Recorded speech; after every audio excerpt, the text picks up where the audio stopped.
Indonesia memasuki babak baru perekonomian dengan mengalami deflasi selama 5 bulan berturut-turut mulai dari periode Mei 2024 hingga September di 2024. Bahkan pada September 2024 Indonesia mengalami deflasi sebesar 0,12% yang memperpanjang periode deflasi yang belum pernah terjadi sejak krisis moneter di tahun 1998. Hal ini memunculkan kekhawatiran akan stabilitas ekonomi Indonesia di tengah upaya memulihkan perekonomian pasca pandemi. Deflasi merupakan penurunan harga secara umum baik barang maupun jasa dalam suatu ekonomi dan juga dalam periode tertentu. Bagi segelintir masyarakat, deflasi ini menguntungkan karena membuat beberapa sektor barang dan juga jasa mengalami penurunan harga yang lebih terjangkau. Akan tetapi, tahukah Anda bahwa ternyata deflasi ini juga menunjukkan pertanda adanya pelemahan ekonomi di masyarakat Indonesia. Selain itu, deflasi juga bisa terjadi jika terjadi oversupply di market dan juga penurunan daya beli atau juga yang disebutkan oleh beberapa ekonom yang harus diantisipasi oleh pemerintah, yaitu penurunan daya beli dan pelemahan aktivitas ekonomi di pasar Indonesia. Lantas bagaimana deflasi ini bisa terjadi 5 bulan berturut-turut dan apa dampaknya kepada perekonomian di Indonesia? Simak liputan berikut ini. Indonesia mencatatkan deflasi selama 5 bulan berturut-turut dari Mei hingga September 2024. Dengan penurunan harga yang semakin dalam pada bulan September sebesar 0,12% secara bulanan atau month to month. Ini menjadi deflasi terburuk dalam 24 tahun terakhir dan menandai kondisi ekonomi yang sulit menjelang akhir masa pemerintahan Presiden Joko Widodo. Kondisi deflasi di Indonesia terus berlanjut sejak Mei 2024 dengan angka 0,03%, meningkat pada Juni menjadi 0,08% dan mencapai puncaknya di Juli dengan 0,18%.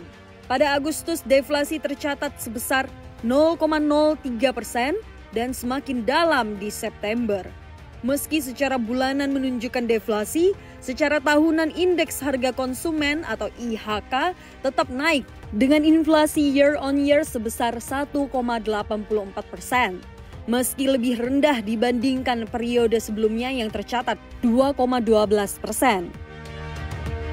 Peneliti Center of Industry Trade and Investment Index, Ahmad Heri Firdaus, mengungkapkan terdapat 2 indikasi yang menyebabkan deflasi, yaitu pertama, penurunan permintaan terhadap barang dan jasa yang menyebabkan harga-harga turun. Kedua, peningkatan dari sisi pasokan yang membuat harga turun akibat kelebihan barang di pasar. Akan tetapi Heri menyoroti kondisi pasokan yang tidak menunjukkan lonjakan berarti. Dengan demikian, kemungkinan deflasi dikarenakan oversupply sudah dapat dipatahkan. Dan menyisakan kemungkinan terakhir, yaitu pelemahan konsumsi masyarakat. Ini kan harusnya menjadi perhatian, ya, di mana ini tidak seperti biasanya terjadi. Biasanya memang betul setelah hari raya Lebaran tuh ada deflasi antara 1 bulan atau 2 bulan. Tapi yang terjadi saat ini sudah cukup panjang hingga 5 bulan berturut-turut, dan ini menjadi indikasi. Ya, ini menjadi indikasi bahwa terjadinya perlambatan atau pelemahan daya beli masyarakat. Gitu. Ini yang dikhawatirkan. Apabila benar-benar terjadi pelemahan daya beli konsumsi masyarakat, tentu akan menggerus potensi pertumbuhan ekonomi kita. Heri mengungkapkan penurunan daya beli masyarakat terjadi secara garis besar dikarenakan penurunan jumlah kelas menengah yang berkurang sekitar 9,48 juta orang dari 57,33 juta orang menjadi 47,85 juta orang. Penurunan ini berimplikasi pada pengurangan belanja masyarakat, terutama dari kalangan yang mengalami penurunan kelas ekonomi. Tekanan pada sektor produksi juga menjadi penyebab lainnya, terutama di sektor pertanian dan industri pengolahan yang mengalami pertumbuhan di bawah rata-rata nasional yang kondisinya semakin diperparah oleh perlambatan ekspor dan indeks PMI manufaktur Indonesia yang tetap berada dalam zona kontraksi pada bulan September. Situasi ini mengindikasikan belum adanya keyakinan terhadap pemulihan pasar dalam waktu dekat, serta menambah tantangan untuk mencetak pertumbuhan ekonomi di atas 5%. Kombinasi tekanan dari sisi konsumsi dan produksi menjadi perhatian serius bagi pemangku kebijakan dan pelaku usaha. Nah, kenapa daya beli kita bisa melemah? Pertama karena tentunya dari faktor pendapatan masyarakat. Kita tahu bahwa dalam 5 tahun terakhir terjadi penurunan jumlah masyarakat kelas menengah, ya, dari sekitar 57 juta ya lebih turun menjadi 47 jutaan lebih, artinya turun 10 juta dalam waktu 5 tahun terakhir. Ekonomi Indonesia menghadapi tantangan terberat akibat penurunan daya beli masyarakat yang dipicu oleh beberapa faktor. Maraknya PHK sepanjang tahun ini telah menyebabkan banyak tenaga kerja kehilangan penghasilan. Kementerian Ketenagakerjaan mencatat hampir 53.000 tenaga kerja sudah menjadi korban pemutusan hubungan kerja di Indonesia sepanjang Januari hingga September 2024. Hal tersebut memberi dampak langsung pada penurunan konsumsi nasional. Untuk menghadapi situasi ini, penting bagi pemerintah dan pelaku industri untuk memperkuat sektor produksi di tengah ketidakpastian global dan lesunya ekspor. Saya rasa memanfaatkan potensi pasar domestik ini merupakan hal yang cukup realistis seperti itu. Jadi kita bisa mengoptimalkan peluang-peluang pasar dalam negeri, bagaimana katakanlah masyarakat dalam negeri ini juga bisa mengoptimalkan belanjanya untuk membeli produk-produk dalam negeri seperti itu. Jadi kita perkuat ekonomi domestik kita dari sisi konsumsi dan dari sisi produksi, sehingga ini bisa diharapkan akan meningkatkan kembali daya beli masyarakat. Diawali tadi dari bagaimana memastikan ya agar sektor-sektor produksi, ya katakanlah industri pengolahan ini bisa tetap survive, tidak ada yang melakukan pengurangan karyawan, apalagi sampai ke tutup ya perusahaannya. Ini harus dihindari sebisa mungkin. Di sisi lain, sektor retail di pusat perbelanjaan khususnya kelas menengah ke atas yang menjadi bagian dari HIPindo atau Himpunan Penyewa Pusat Perbelanjaan Indonesia menghadapi tantangan yang serius akibat berbagai aturan yang memperlambat laju pertumbuhan ekonomi mereka. Ketua Umum HIPindo Budiharjo Idwansyah mengatakan, para pelaku usaha merasa bahwa sejumlah regulasi justru menghambat kemampuan mereka untuk berkontribusi secara optimal pada ekonomi domestik terutama dalam sektor konsumsi.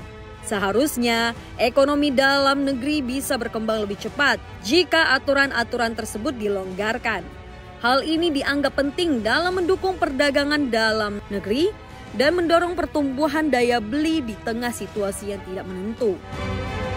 Bahwa daya beli ini ada yang memang kita rem menjadi nggak ada daya beli atau memang karena situasi.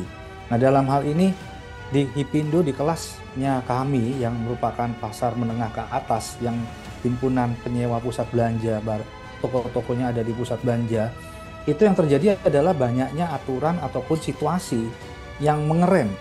Harusnya itu dilepaskan untuk bisa membantu kontribusi ekonomi Indonesia, untuk memperkuat perdagangan dalam negeri, domestik, untuk sektor konsumsi. Namun banyak aturan-aturan yang menghambat untuk jadi harusnya bisa lari dengan cepat tapi disuruh pelan-pelan.